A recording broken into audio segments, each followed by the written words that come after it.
주기도문을 크게 두 부분으로 나뉘게 되는데요. 하나님에 대한 것 그리고 우리에 관한 것. 첫 번째 부분 하나님에 대한 것은 하늘에 계신 우리 아버지여 이름이 거룩히 여김을 받으시오며 나라가 임하시오며 뜻이 하늘에서 이룬 것 같이 땅에서 이루어지이다.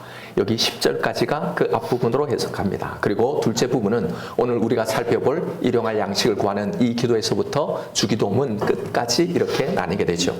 그러나 사실 이 두 부분은 실제로는 하나로 다 연결되어 있습니다.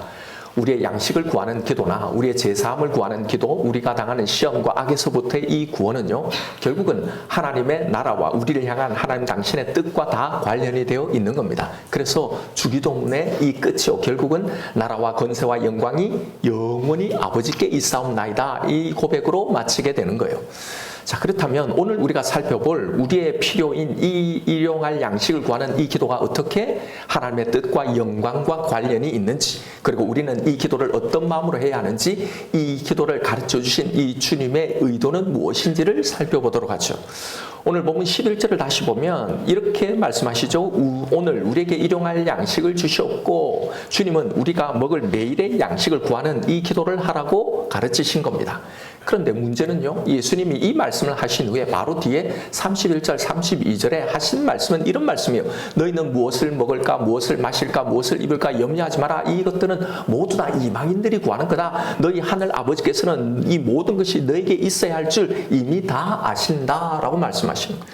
자, 이 말은요, 마치 우리의 먹을 것을 구할 필요가 없다는 이 뉘앙스의 말씀처럼 들립니다. 그러니까 오늘 말씀과 좀 배치되는 말씀이 이어서 나온단 말이죠. 자, 그렇다면 오늘 주기도문에 이 등장하는 이 기도가 단순히 우리의 먹을 것, 이 땅의 양식을 구하라는 이 의미가 아닐 수도 있다는 이야기죠.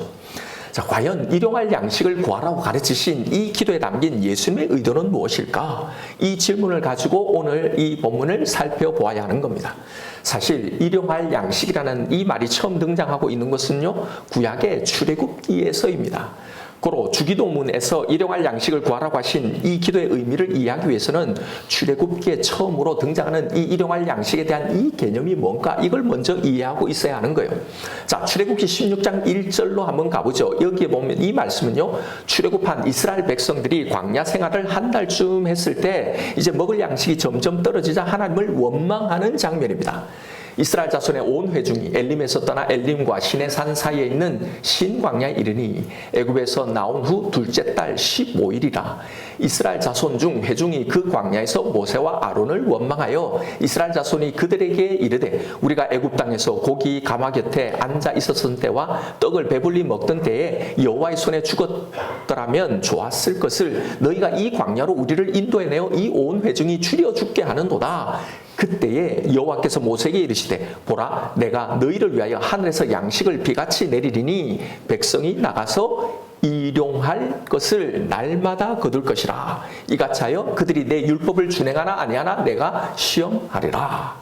자, 여기 보면 이스라엘 백성들이 왜 우리를 불러내 가지고 여기서 굶어 죽게 하느냐, 차라리 애굽에 있었으면 우리가 잘 살았을 텐데 하면서 원망하는 거예요. 자, 그러자 하나님이 말씀하시길 내가 너희들이 원망하는 말을 다 들었다. 이제 내가 양식을 하늘에서 비같이 너에게 내릴 건데 너희들은 매일 일용할 양식을 거두어야 한다. 바로 그걸 통해 내가 너희를 시험할 거다라는 이 이야기입니다.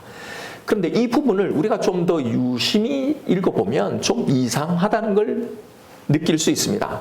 백성들의 이 원망에 대한 하나님의 반응이 좀 특이하다는 거예요. 통상적인 반응이라면 하나님이 그 원망하는 소리를 들으시고 진노하사 이스라엘 백성들 중에 약 4만 5천 명을 연병으로 죽이시나 뭐 이렇게 나와야 자연스러운 패턴인데요. 당신을 믿지 못하고 원망하는데도 여기에 대한 어떤 특별한 책망이나 징계가 아니라 오히려 너희를 위해서 하늘에서 비같이 양식을 내리겠다라고 말씀하고 계시기 때문이죠. 그러면서 하시는 말씀이 너희는 나가서 일용할 양식을 날마다 거둬야 하는데 바로 이걸 가지고 내가 너희를 시험하겠다라고 말씀하시는 거예요. 아니, 원망에 대한 징계를 하시든지 아니면 양식을 이렇게 주셨으면 자 봐라, 내가 너희를 이렇게 먹이지 않느냐, 그러니 이제는 제발 너희 불평하지 말고 나를 좀 믿어라 라고 해야 하시든지 해야 하는데, 양식을 주시고 나서 갑자기 생뚱맞게 이것으로 내가 너희를 시험하겠다라고 하시는 거예요. 좀 이상하지 않나요? 한 세 분 정도만 좀 이상하다는 표정이신데, 자, 우리가 이 본문을 읽으면서 이런 이상함을 느끼지 못하는 이유는요, 이 이야기에 대한 일종의 선입견을 가지고 이 사건을 대하기 때문입니다. 먹을 것이 없는 이 광야에서 만나와 메추라기로 이스라엘 백성들 먹이셨다는 이 이야기를 우리는 너무나 많이 들었죠. 그래서 만나 이야기만 나오면 그저 먹을 것 없는 이 광야에서 이스라엘 백성들이 굶지 않도록 먹이신 이 하나님의 기적 정도로 이 본문의 이 사건의 메시지가 고정되어 있기 때문에 더 이상 다른 관점으로 이 본문을 보는 눈을 잃어버리는 거예요. 이것은 오늘 이 기도, 주님이 가르쳐 주신 이 기도에 대해서도 마찬가지입니다. 여기서 일용할 양식을 구하라 했으니까 이 일용할 양식의 의미는요, 단순히 먹을 것 혹은 우리의 필요를 구하는 그런 기도 정도로 고착되어 있는 거예요. 그래서 앞에는 우리가 하나님을 위해서 이런 기도를 다 하고 그 다음에는 우리의 필요를 구하는 기도를 하라고 하셨다. 그래서 우리의 필요를 구하는 기도 정도로만 이해하고 있는 거죠. 사실 출애굽기의 이 사건은요, 단순히 만나로 먹을 것 문제를 해결해 주셨다는 그런 이야기가 아닙니다. 훨씬 더 신학적이고 심오한 내용이 이 가운데 담겨 있는 거예요. 이건 오늘 주님이 가르쳐 주신 바로 오늘 이 기도문에도 마찬가지입니다. 하나님이 지금 이 사건을 통해 다루시고 있는 실제적인 내용은요, 인간은 누구를, 어떤 존재를 신으로 섬기는가 하는 문제예요. 이것을 신관이라고 합니다. 신을 바라보는 눈요, 신에 대한 우리의 관념에 대한 문제가 여기에 담겨 있는 거예요. 바로 우리가 가지고 있는 이 신관에 대한 지적이 이 사건의 핵심입니다. 그리고 오늘 이 기도에도 바로 이것이 담겨 있다는 말입니다. 여기에 출애굽기 16장 3절에 보면 이스라엘 백성들의 신관이 잘 드러나고 있는데요. 이스라엘 자손이 그들에게 이르되 우리가 애굽 땅에서 고기 가마 곁에 앉아 있었던 때와 떡을 배불리 먹던 때에 여호와의 손에 죽었더라면 좋았을 것을 너희가 이 광야로 우리를 인도해 내어 이 온 회중이 죽여 죽게 하는도다. 이건 마치 모세와 아론에 대한 불평 같지만 사실은 하나님에 대한 비교와 불평이에요. 지금 하나님에 대해서 불평하고 있는데 한마디로 표현하면 이럴 바에야 차라리 애굽의 신이 훨씬 더 나았다는 거예요.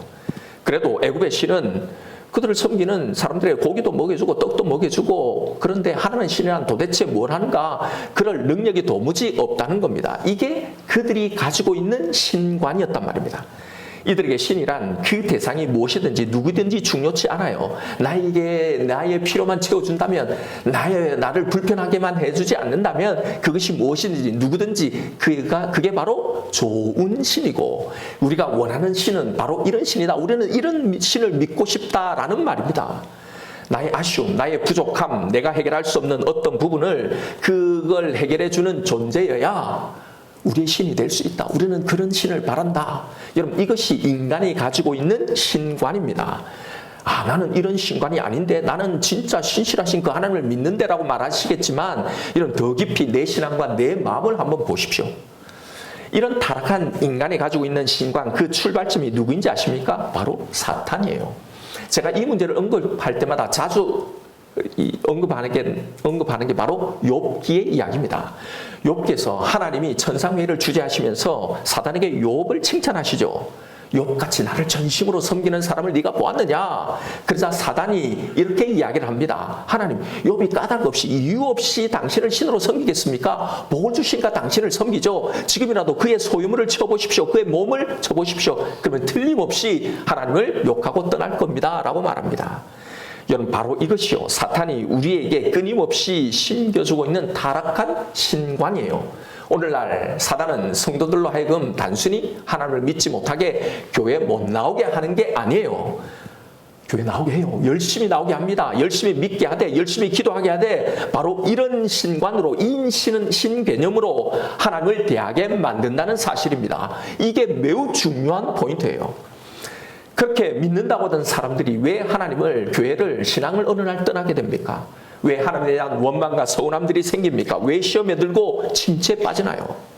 그 뿌리는 바로 사단이 우리에게 주고 있는 이런 타락한 신관 때문입니다. 우리의 마음속에 슬며시 자리 잡고 있는 하나님을 향한 섭섭함들, 원망과 불평, 그 우울함들이 언제 생기는지 솔직하게 한번 보십시오. 하나님을 믿고 신앙생활하고 기도도 열심히 했지만 내가 믿었던 그대로, 내가 간절히 기도했던 그대로 그 결과가 내 삶, 내 인생 가운데 나타나지 않을 때죠. 서서히 식어져가는 하나님을 향한 우리의 믿음들이 그것이 무엇을 말해줍니까? 내가 지금까지 이렇게 예수를 믿어왔는데 이게 과연 무슨 소용이 있는가? 이럴 바에야 세상 사람들이 차라리 훨씬 더 속편하지 않을까? 내가 지금까지 하나님을 섬기고 하나님 앞에 헌신하고 신앙생활한 대가가 고작 이런 건가? 왜 하나님은 이런 것조차도 속 시원하게 하나 해결해 주지 못하는가? 이런 섭섭함들이 들 때 아닙니까? 예, 섭섭할 수 있습니다. 실망할 수도 있습니다. 그런데 중요한 건 여기서 하나님에 대해 우리가 가지고 있는 이런 섭섭함들, 이 뿌리에 존재하고 있는 나의 신관을 봐야 하는 겁니다. 나는 하나님을 어떻게 바라보고 있는가? 나는 그 하나님에게 어떤 것을 기대하고 있는가? 하나님은 나의 행복을 위해 나를 도와주어야 한다는 이 생각을 가지고 있죠. 그렇게 힘도 능력도 많으시다는 분이 나를 위해 그 조금 힘쓰신다고 그게 소란할 게 뭐가 있는가? 이게 뭐 그리 그에게 어려운가? 뭐 그리 그게 잘못되었냐라는 거예요. 그러나 여러분 잘 보십시오. 여기에는 성경이 계시하신 하나님은 존재하지 않습니다. 성경은 이런 하나님을 말하고 있지 않기 때문입니다. 이런 신관에는 실패와 고난을 통해 우리에게 말씀하시는 그 하나님은 없죠.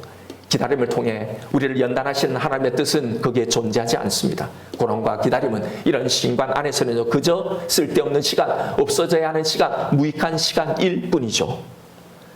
거기에는 우리의 상황과 환경을 뛰어넘어 여전히 우리의 인생을, 우리의 삶을 인도하고 주장하고 섭리하고 계신 그 하나님의 신실하심도 없고 그 하나님의 내 삶의 주인 되심도 그 어디에도 찾아볼 수 없는 겁니다.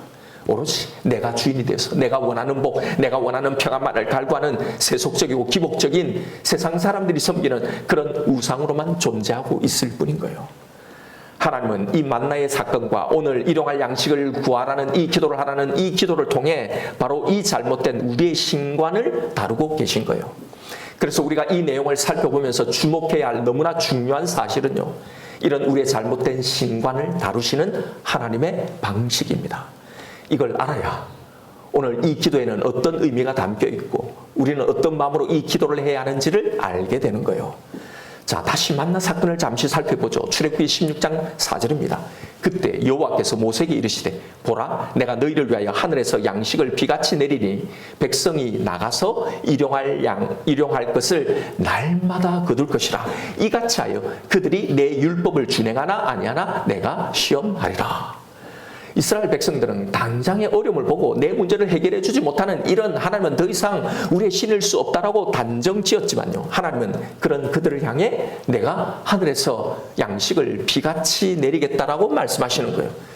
그런데 여기에 단서조항을 하나 다시죠. 내가 양식을 비같이 내릴 것이긴 하지만 그것이 한 달치, 1년치, 10년치가 아니라 너희가 날마다 일용할 양식을 구하러 나와야 한다는 겁니다.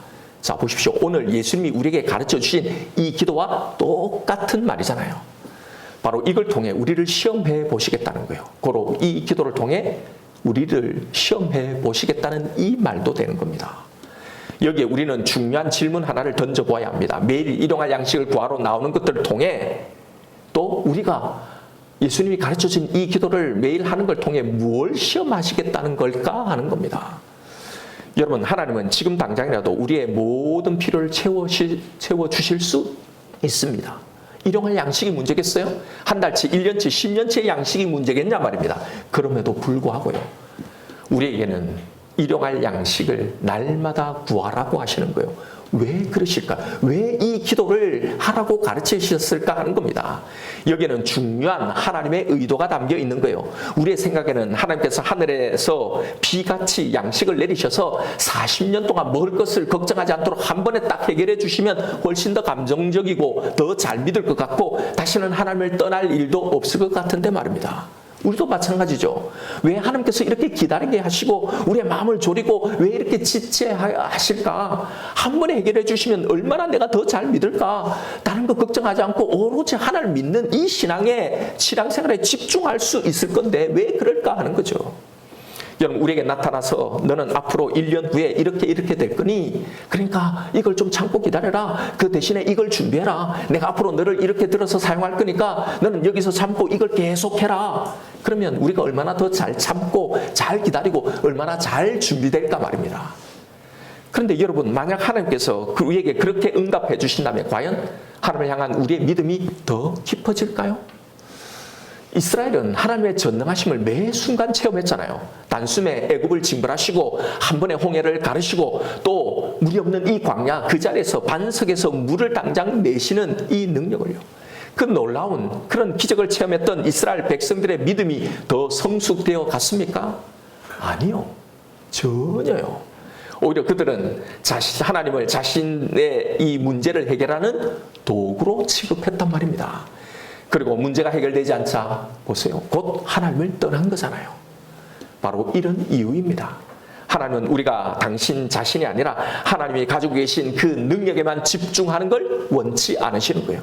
이것은 하나님께서는 우리의 필요를 해결해주는 이 도구로 취급받기를 원하시는 것이 아니라 그 어떤 순간에도 우리의 진심 어린 신뢰를 받는 신뢰 대상, 믿음의 대상이 되시기를 원하신다는 말입니다.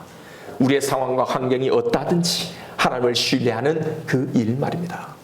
여러분 여기서 도구와 신뢰 대상 이 둘의 차이를 이해하시겠습니까? 하나님께서 우리에게 날마다 일용할 양식을 구하러 나오는 바로 이걸 통해 우리를 시험하시겠다는 게 바로 이거예요. 너희가 나를 문제 해결의 도구로 대하느냐? 나를 정말로 신뢰 대상으로 대하느냐? 바로 이 관계성에 대한 시험요. 누구나 다 믿는다고 말합니다. 다 믿는다고 말하지만 이렇게 그 믿음이란 실체가 사실은 이렇게 전혀 다를 수 있다는 말입니다. 바로 그것 때문에 우리에게 일용할 양식을 구하라고 이 기도를 하라고 말씀하시는 거예요. 고로 예수님이 우리에게 가르쳐 주신 이 일용할 양식을 구하는 이 기도는요. 단순히 우리가 이 땅에 먹고 마시는 것, 이 땅의 양식, 이 땅의 필요 이걸 해결해 주십시오. 이걸 주세요. 우리의 필요를 구하는 이 기도가 아니에요. 우리의 신앙의 전부가 다 담긴 기도란 말입니다. 여러분 하나님께 일용할 양식을 구하러 오는 자가 어떤 자이겠습니까? 고작 하루를 살아갈 양식을 구하러 나오는 것 같지만 사실은 그의 전 인생을 책임질 그 하나님을 향한 믿음을 가진 자입니다. 이 기도를 하는 자가 바로 그런 자라는 거예요. 예전에 빌리 그레이엄 목사님을 따라다니며 찬양으로 봉사를 하는 한 여자 복음 성가 가수가 있었어요. 그분이 맹인이었는데요. 어느 집회 인도자의 이 부축을 받으면서 무대에 서서 그녀가 한 간증이에요. 당시 그녀는 자신의 이 진로 문제를 가지고 하나님 앞에 깊이 기도를 드리고 있었습니다. 그런데 계속 기도를 하는데도 하나님이 속 시원하게 아무 말씀도 해주시지 않는 거예요. 그 하나님에 대한 서운함과 불평이 계속 나오기 시작했던 거예요. 어느 날 오후 하나님에 대한 이 서운함과 원망을 가지고 가진 채 자신을 인도하는 이 사람과 함께 공원을 산책하고 있었더래요. 그때 문득 그 마음속에 하나님의 음성이 들려오기 시작하더랍니다. 사랑하는 딸아, 너의 손을 잡고 너를 인도하는 이 사람이 너를 어떻게 목적지까지 인도하느냐. 그 인도자가 너에게 자매님 저기 한 1km쯤 후에 한 100m 저 앞에 계단이 있으니 조심하고 계세요. 한 300m 앞에서 왼쪽으로 돌아갈 거니까 준비하고 계십시오. 이렇게 너를 인도하지 않지? 그 대신 너에게 어떻게 말하고 있니? 자매님 이제 바로 발 앞에 계단이 이제 시작됩니다. 바로 앞쪽에 웅덩이가 있으니 돌아갈 거예요. 왼쪽 발 앞에 돌부리가 있으니 조심하십시오. 내가 너를 인도하는 방식도 이러하단다. 이 말씀을 들은 거예요. 여러분 우리에게도 이런 문제들이 있을 거예요. 귀한 복 주실 거 아니 우리를 잘되게 하고 우리를 결국 구원하시는 거 결국 바로 그냥 그 결과로 우리에게 안겨주시면 얼마나 좋을까요?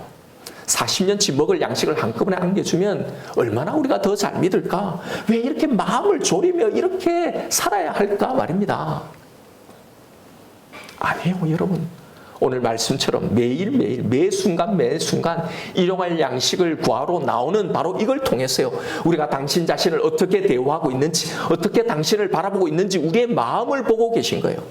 사실 우리가 마음을 졸이며 이렇게 살아가는 건 하나님 때문이 아니죠. 그럴 필요가 전혀 없는데도 마음을 졸이며 살아가는 건 사실 우리의 부족한 믿음 때문 아닙니까? 하나님을 잘못 보고 있는 잘못된 신관 말입니다. 지금 내가 겪고 있는 이 문제는 지금 내 앞에 있는 돌뿌리 웅덩이일지 모릅니다. 그러나 여러분 그분이 내 손을 잡고 나를 인도하시죠. 하나님은 그 끝, 그 목적지를 이미 다 아십니다. 그래서 매일매일 한 걸음 한 걸음 그분과 동행할 때 결국은 하나님의 그 목적지에 도달하게 되는 거잖아요. 이렇게 우리를 인도하신단 말입니다. 여러분 미래를 걱정하고 염려하느라 오늘을 놓치며 살지 마십시다. 그 오늘은요, 미래에 대한 불안감으로, 걱정과 우울감으로 내일은 또 양식이 있을까? 그 양식을 구하며 불안에 떠는 그렇게 살아갈 시간이 아니라요, 어제도 나에게 일용할 양식을 주신 그 하나님을 믿으며 여기에도 길이 없어 보이는 여기에도 또한 길을 내시고 이것 또한 견디고 이기고 지나게 하실 그 하나님 때문에, 그래서 감사하고, 그래서 평안하고, 그래서 만족을 누리며 살아야 할 바로 그 오늘이라는 사실을 놓치지 마시라는 겁니다. 어제 우리를 먹이신 그 하나님이 오늘을 먹이시며 또 내일을 먹이시는 겁니다. 우리는 그 양식이 아니라 이렇게 우리를 먹이시는 이 신실하신 이 하나님을 믿는 겁니다. 고로 여러분, 이 기도는요, 단순히 우리가 먹을 일용할 양식 여기에 포커스가 있는 것이 아니라 이 신실하신 하나님과 이 하나님에 대한 나의 믿음, 바로 여기에 포커스가 담긴 기도인 거예요. 구약에서 이스라엘 백성들이 하나님이 가장 많이 선포한 말씀이 뭔지 아십니까? 기억하라입니다.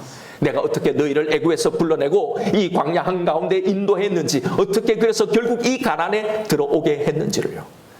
그런데 광야 40년 동안 이스라엘 백성들이 한 건요, 이러다가 우리가 다 죽겠다라는 염려였어요. 불평이었어요. 원망이었어요. 우울로 그 모든 시간을 다 보낸 겁니다. 40년 매일 한결같이 걱정하고 염려하는 것이었습니다. 여러분, 지금 우리의 삶이 그렇지 않습니까? 우리는 날마다 이 기도를 하고 있으면서도 우리의 모습이 이렇지 않냔 말입니다. 광야 같은 인생이기 때문에 늘 문제들이 도사하고 있죠. 매일매일 문제들이, 사건들이 터집니다. 그런데 매일의 문제 앞에 우리가 보이는 반응이 무엇인가요? 죽을 것 같이, 망할 것 같이, 이제 끝장날 것 같이 염려하는 겁니다. 과거에 역사하셨던 하나님을 기억하지 않아요. 몇 년 전에도, 작년에도, 지난달에도, 어제도 그 수많은 우리에게 일어났던 이 문제들 가운데 나를 죽이지 않고 망하게 하지 않고 먹이시고 입히시고 나를 지금 이 자리에 또 있게 하신 이 하나님의 간섭과 이 보호와 이 섭리를 기억하지 않는 겁니다. 여러분, 아주 냉정하고 객관적으로 한번 생각해 보십시오. 우리가 노심초사하고 이게 안 되면 정말 큰일이 나고 끝장날 것 같다고 생각하는 그 일들이 막상 일어나니요, 정말 내가 염려했던 대로, 내가 상상의 시나리오를 굴리면서 걱정했던 그 큰일들이 정말 일어나고 그래서 끝장이 났나요? 정말 그랬다면 우리는 이미 다 죽었을 거예요. 제가 간증할 수 있어요. 제가 그렇게 염려하고 걱정하는 일들이 일어났는데도 내가 걱정에 상상하던 그 일, 그 상상의 시나리오는 내 삶 가운데 일어나지 않았어요. 예, 조금은 불편하고 조금은 번거로웠습니다. 그러나 내가 가장 가정했던 그 무시무시한 그 일, 내 인생을 끝장낼 것 같은 그 결정적인 그 일들은요, 한 번도 일어나지 않았습니다. 곧 적응했고 곧 괜찮아졌습니다. 그 걱정스러운 일이 나에게 일어났는데도 말입니다. 하나님은 바로 이걸 기억하라는 겁니다. 너희들은 양식이 없어 굶어 죽게 되었다고 매일 원망하고 불평하였지만 40년 광야 생활 동안 너희가 굶주린 적이 있느냐? 헐벗었느냐? 너의 옷이 헤어졌느냐? 너의 발이 부르셨느냐? 아니잖아요. 바로 이 사실을, 이 경험을 기억하라는 거예요. 여러분, 광야와 같은 우리의 삶을 우리는 어떻게 살아가야 합니까? 어제까지 나를 먹이신 그 하나님을 의지해서 바로 오늘을 이 믿음으로 살아가라는 겁니다. 이게 이 기도에 담긴 의미예요.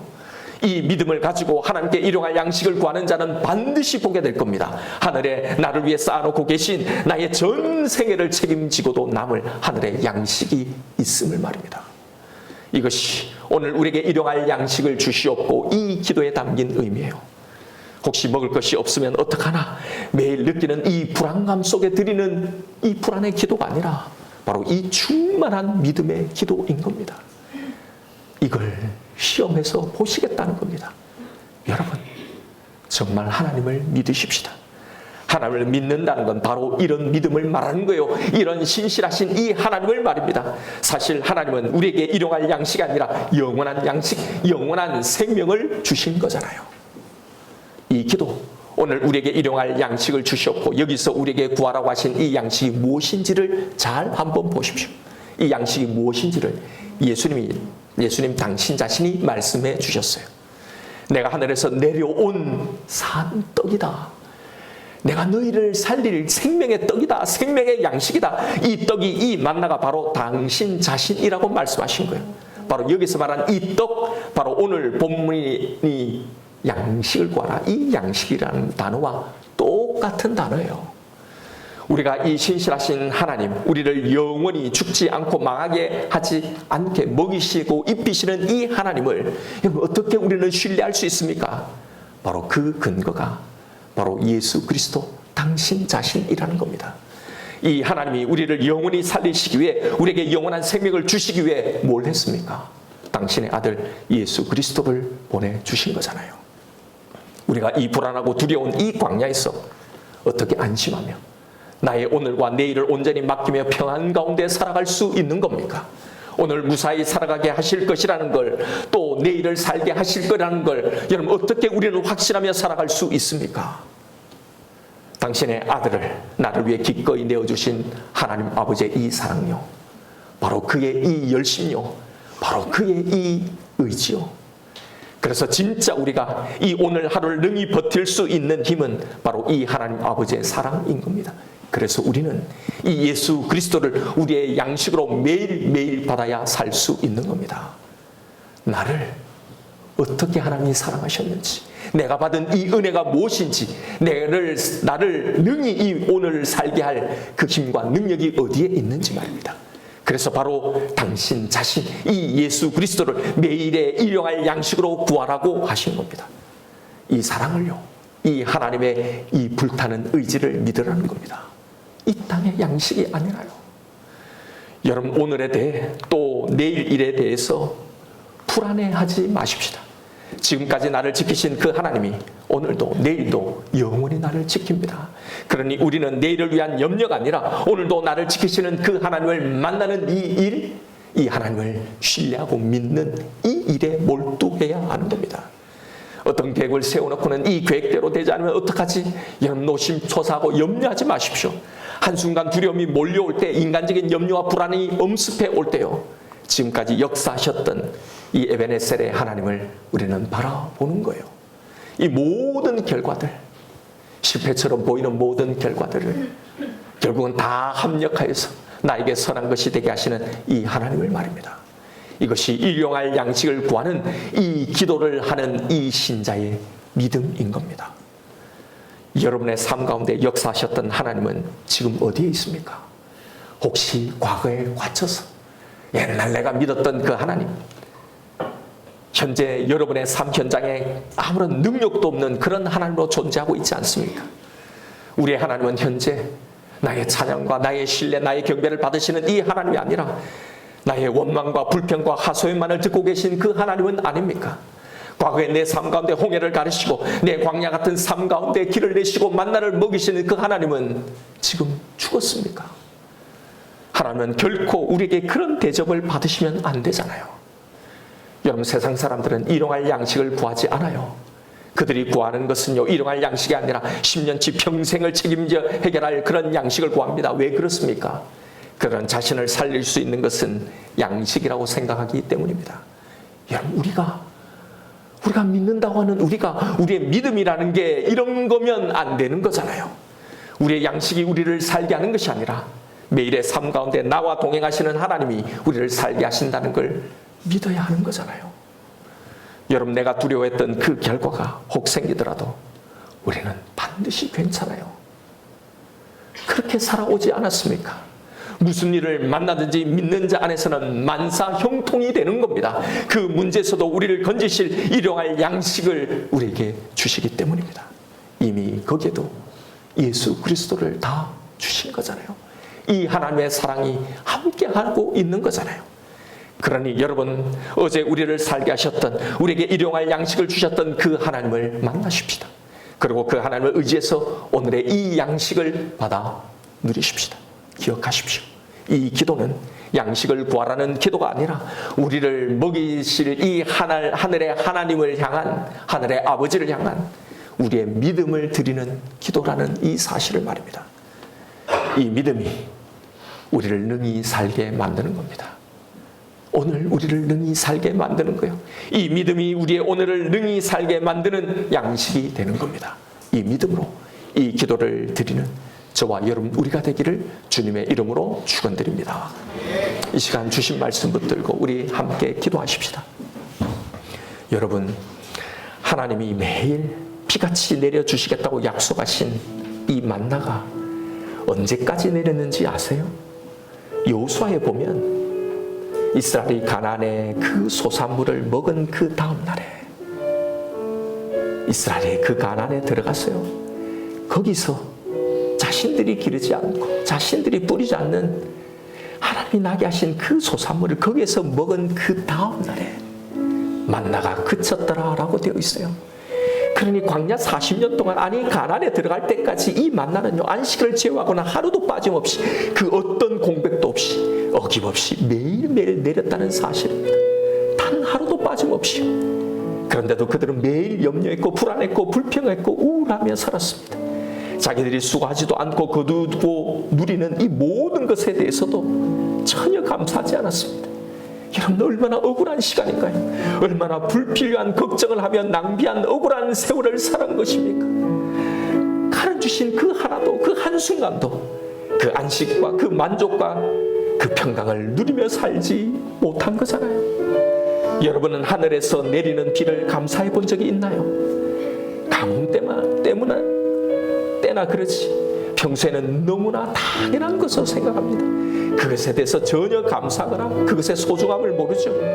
마찬가지 우리에게 주어지는 너무나 당연 우리의 삶 가운데 마치 비같이 내리는 그 하나님의 은혜들이 우리에게 있는 거예요. 어제 다 써버린 그 시간들이 다음날 또 하루의 시간으로 우리에게 내리는 거잖아요. 어제 다 써버린 에너지들이 이제 나에게는 도저히 살아갈 그 어떤 힘과 에너지도 없다고 하는데 바로 그 다음 날에 또 이 하루를 살아갈 힘들이 그 에너지들이 충전되어져 우리가 눈을 뜨게 되는 거잖아요. 여러분 이걸 내가 병들기 전까지 내가 죽기 전까지 매일 이 비같이 내리는 이 은혜가 어떤 건지를 그 소중함을 우리는 모르고 그렇게 살아가는 거란 말입니다. 그것뿐입니까? 내가 살아가는데 필요한 모든 것들 물과 공기와 내가 살아가면서 누리는 모든 것들이 다 매일 여지없이 또 비같이 나에게 내리고 있는 거예요. 이렇게 지금 여기까지 이렇게 온 겁니다.